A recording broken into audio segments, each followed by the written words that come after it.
Assalamualaikum warahmatullahi wabarakatuh. Bismillahirrahmanirrahim. Nawaitu dhalaban ilmi insana tanjalim an-namsi wa an syairi juhali wa ihya'an dini wa ibqa al-islami bil ilmi wa daral akhirati wa ridallahi ta'ala wa syukra ala nikmatil aqli wa nikmatin syahatil badani fadlillahi ta'ala ila hadratin nabil mustafa syatina Muhammadin sallallahu alaihi wasallam wa ala alihi wa sahbihi wa azwajihi wa dzurriyyatihi wa ali bitikum man khususan khasatan ila man sami'a kitab nadam matlab samun dakhbin muafiq rahimahullah ta'ala wa jami' talamidi wa masyikhina wa masyikhina wa mu'alif kitab alati ta'alamna wa lamna sallallahu ta'ala lahumul fatihah.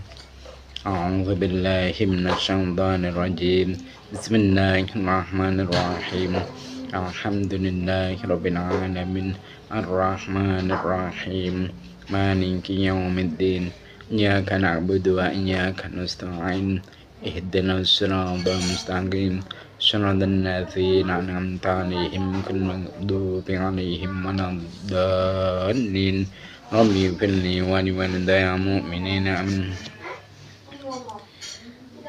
Mari kita mulai pelajaran kita hari ini, yaitu kitab Nadham Matlab, yang mana untuk hari ini Pak Insyaallah akan menerangkan adab yang nomor 1 dan nomor 2 di dalam mencari ilmu agama, yaitu pertama menerangkan tentang menata niat, dan yang kedua penyebab memperoleh ilmu.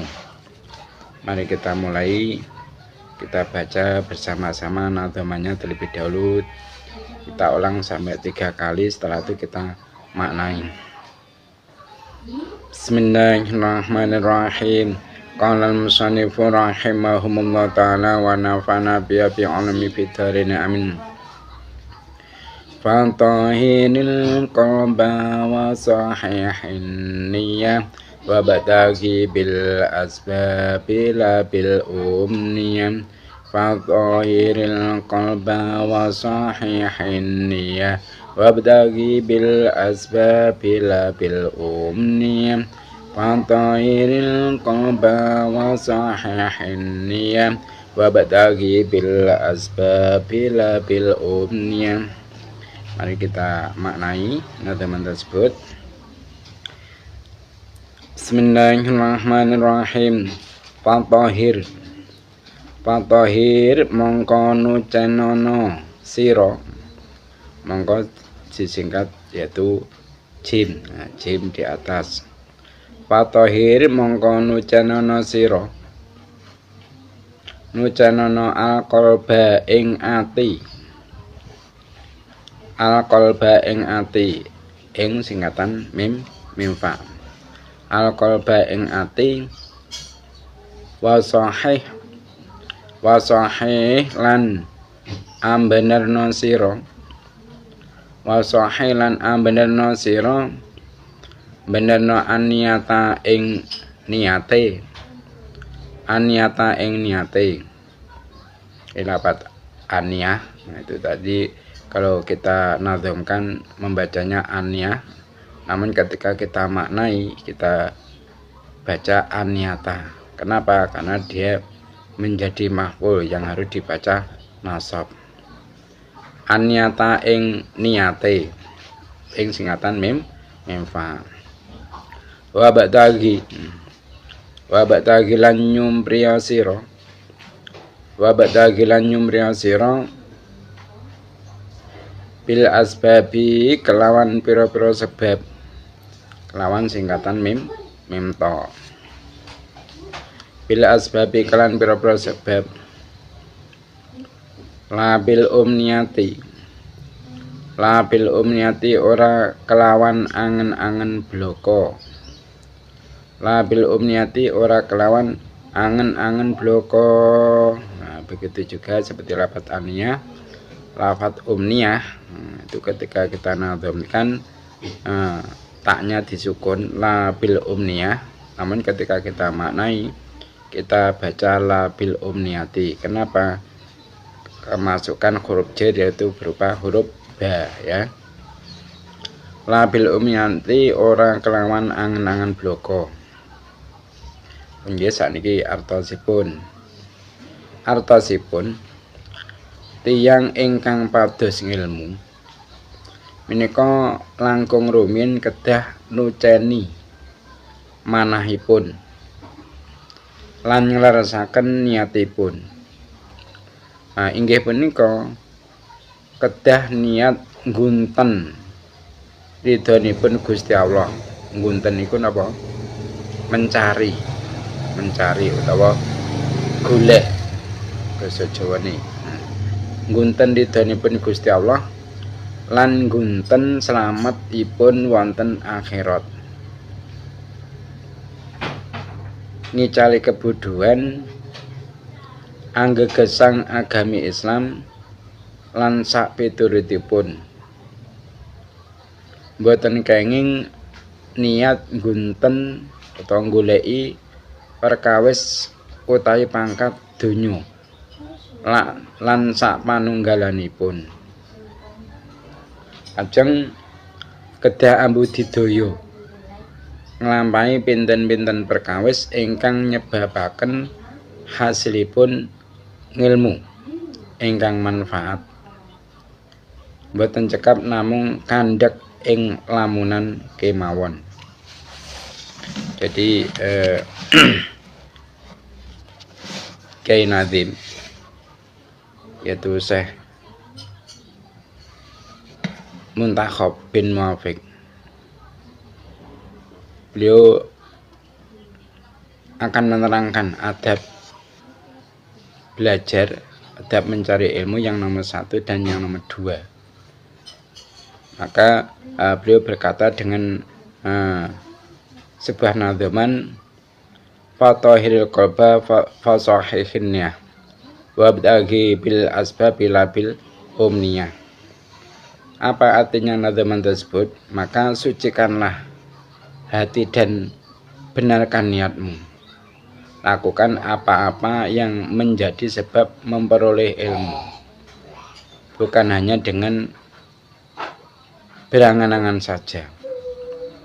Jadi penyusun nadham yaitu Syekh Muntakhab itu beliau berkata kepada para santri dan atau pelajar, ya termasuk kita juga, karena kita termasuk orang yang belajar ilmu agama. Beliau berkata kepada para santri atau pelajar bahwasanya pertama-tama adab santri atau pelajar itu ialah hati mereka itu harus dibersihkan serta diatur atau ditata dengan niat yang bagus. Yakni apa? Yakni para santri atau pelajar itu dalam menuntut ilmu jangan sampai memiliki tujuan riya, tujuan pamer, dan jangan sampai mempunyai tujuan ujub, membanggakan diri, dan jangan sampai niat sum'ah atau menceritakan amal serta sifat atau perbuatan-perbuatan buruk lainnya. Terus mengapa kok demikian? Sebab pokok ilmu itu bisa berhasil, berkah dan manfaat itu bergantung pada niatnya. Nah, niat menuntut ilmu yang benar itu adalah seperti hanya yang dikatakan oleh Syekh Azharunji di dalam kitab taklimnya. Beliau mengatakan bayam bagi ayan wiya al muta'alim bitalibil ilmi ridaullahi ta'ala. Jadi sebaiknya orang yang mencari ilmu itu niat dengan mencari ilmu tersebut, niat untuk mencari ridho Allah SWT wa darul akhirat, dan juga niat untuk kebahagiaan dan keselamatan di akhirat. Wa izalati jahli an nafsi, dan juga niat untuk menghilangkan kebodohan yang ada pada dirinya sendiri. Wan sa'il juhai, dan juga menghilangkan kebodohan pada orang lain. Wa ihya'idini, dan juga niat untuk menghidupkan agama Islam, ngurip-ngurip agamane Gusti Allah atau menolong agama Gusti Allah. Wa ibqa al-islami bil imi, dan menetapkan agama Islam di daerah kita masing-masing di muka bumi ini dengan berlandaskan ilmu. Dan juga di sana dikatakan walayan ya bihi iqbalanas. Jangan sampai di dalam mencari ilmu itu niat supaya orang-orang itu tunduk kepada kita, menghormati kita, mengagungkan kita, itu jangan. Wala istijlabal khitamid dunya, dan juga tidak boleh niat untuk mengumpulkan harta dunia dengan mencari ilmu tersebut. Wal karamata inda sultani wa ghairi, dan juga tidak boleh ketika kita itu mencari ilmu niat supaya kita diagungkan oleh pejabat dan lain sebagainya.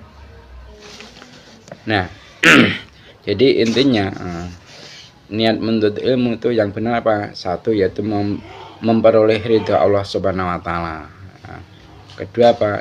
Berniat menghilangkan kebodohan diri sendiri. Ketika itu niat menghilangkan kebodohan orang lain. Nah, yang nomor 4 yaitu niat sebagai ibadah kepada Allah Subhanahu wa taala. Nomor 5 yaitu niat untuk berjuang demi agama Islam, tidak demi diri sendiri ya. Kalau demi diri sendiri biasanya apa? Ketika kita itu dikerumuni oleh santri atau kita banyak pengikut, kita itu akan merasa ketakutan jika ingin mengatakan sesuatu yang hak, yang benar. Karena apa? Karena takut kalau orang yang ada di sekitar kita itu akan menjauh ketika kita mengatakan kebenaran yang sebenar-benarnya.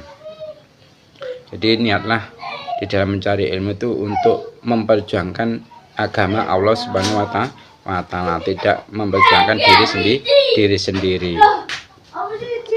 Nah, selanjutnya adab santri atau pelajar yang nomor 2 itu apa? Yaitu setelah santri atau pelajar itu menata niatnya, maka selanjutnya sebisa mungkin dia itu melakukan hal-hal yang menjadi sebab bisa memperoleh ilmu.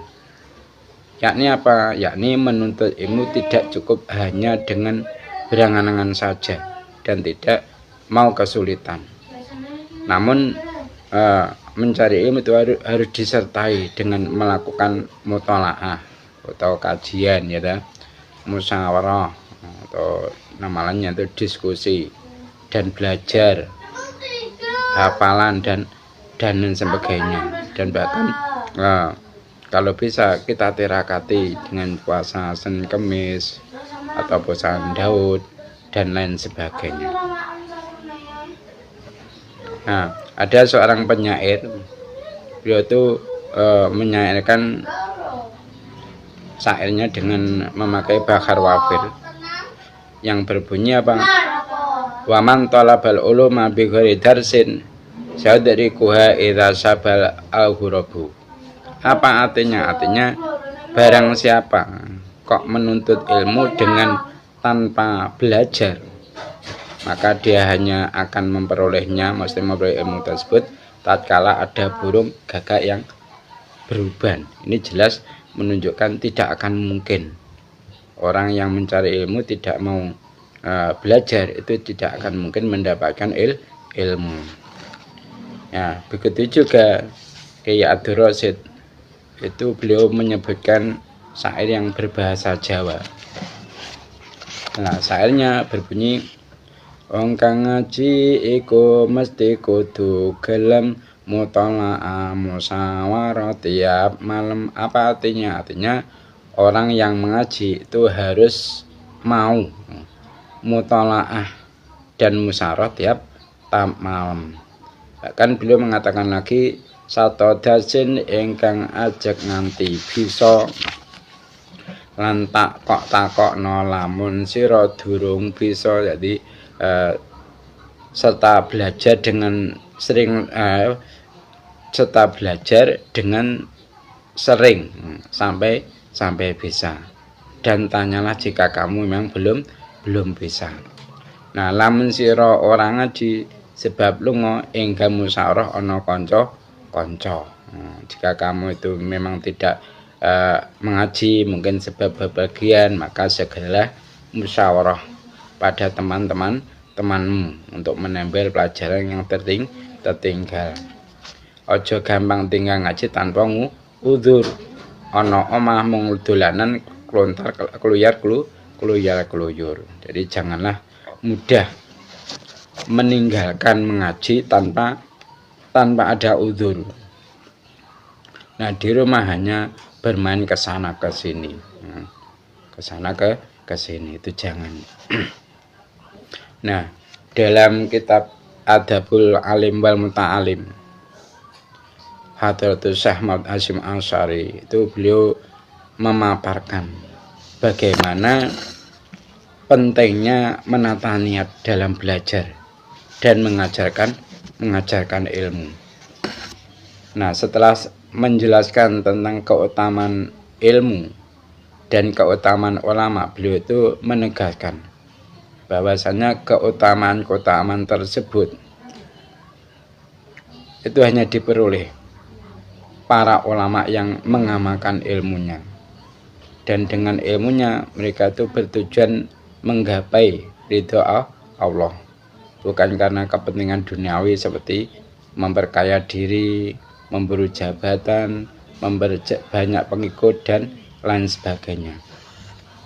Nah, Kiai Haji Hasyim Asy'ari itu beliau menegaskan seluruh apa yang telah dijelaskan berupa keutamaan ilmu dan ahlinya itu hanya berlaku bagi para ulama yang mengamalkan ilmunya. Nah, mereka yang baik-baik, bertakwa serta dengan ilmunya bertujuan mencapai ridho Allah Subhanahu wa taala dan mendekatkan kepadanya di surga Naim.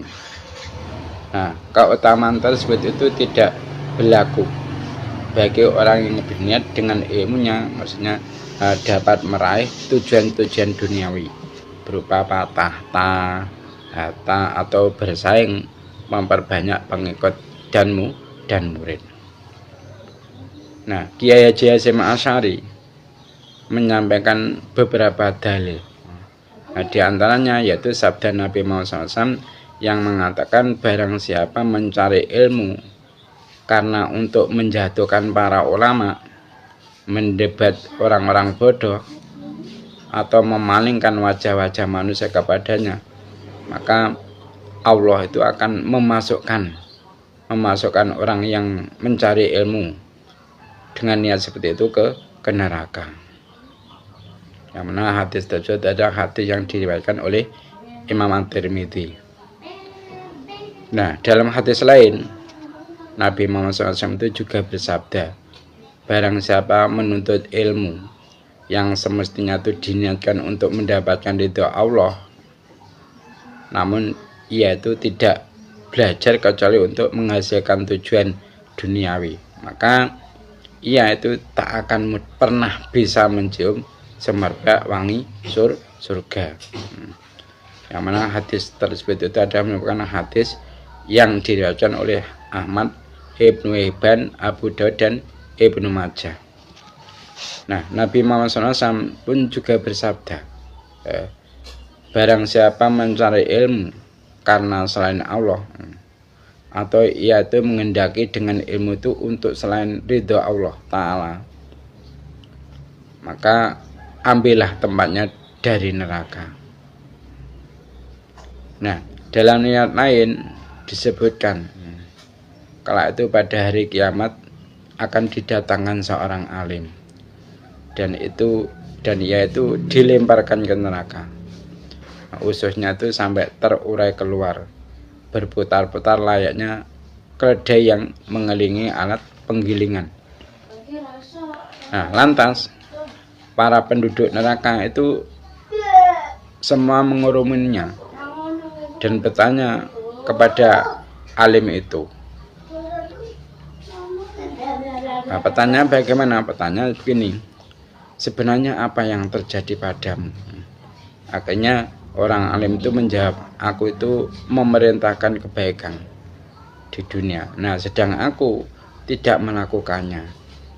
Dan aku itu melarang keburukan, sedang aku melakukannya. Itulah kenapa orang alim itu akhirnya disiksa sedemikian rupa di neraka. Kenapa? Karena dia itu pernah memerintahkan namun dia tidak melakukan, tidak mengamalkan. Begitu juga dia pernah melarang suatu kemaksiatan tapi malah justru dia melakukan kemaksiatan tersebut. Nah, diriwayatkan dari Bisi radhiyallahu bahwa Allah SWT itu mewahyukan kepada Nabi Daud alaihissalam, yaitu berupa, janganlah engkau itu jadikan penyambung lidah di antara aku dan engkau itu seorang ulama yang terfitnah, sehingga kesombongannya itu menjauhkanmu dari kecintaan kepadaku. Nah, mereka lah para pemutus jalan hambaku. Nah, Sufyan Ats-Tsauri radhiyallahu beliau berkata,